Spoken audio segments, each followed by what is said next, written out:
This video I want to offer my opinion on what I think is the worst student.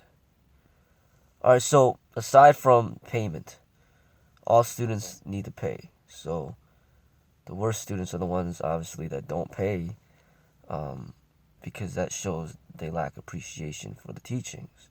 So say everybody pays, all the students pay. Alright, the next worst student would be the student who tries to teach the teacher. I do understand the idea that we're all teachers and we're all students, which is true. But if you're trying to teach the teacher, then you're not really a student. You're trying to overtake the teacher and become the teacher yourself. So in that instance, you're not in student mode, you're in teaching mode. And you can't do both at the same time. To me, it's like trying to press on the gas pedal and the brake at the same time. Like, you either press on the gas or you press on the brakes. So pressing on the gas is like, okay, you're teaching. And then pressing on the brakes is like you're learning. So when you're the teacher, you're in teaching mode and you are the one that's teaching, and then the students are listening, they're learning from you. Now, as a student, there may come a time when you will get into teaching mode yourself, and then you will help guide the people that will need your help. And that's pretty much how it's supposed to go, especially nowadays with the internet, Google, technology, YouTube. Everybody has access to internet, so pretty much everybody thinks that they're a teacher because they just reference the internet and read off of Wikipedia and reference a video on YouTube, Google it, and then they're just basically passing on information. And anybody could do that. It's not rocket science. But artists and creators, they don't do that. Artists and creators, they create.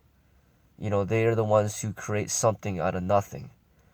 And you can't just Google something that doesn't exist.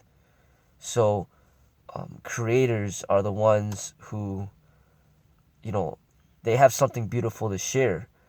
It's something from their heart. And come in there as a student, how are you supposed to criticize somebody who's creating?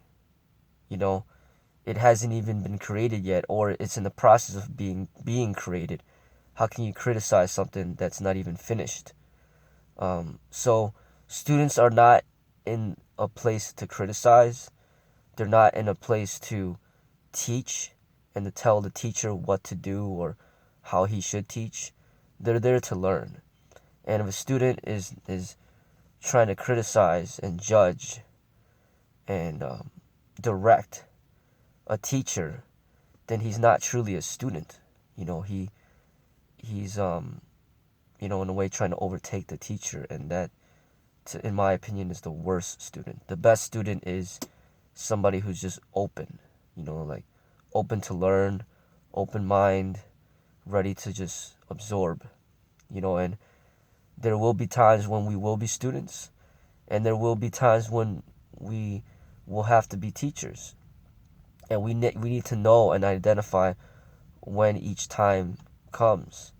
And when we're a student, we got to turn off that teaching mode.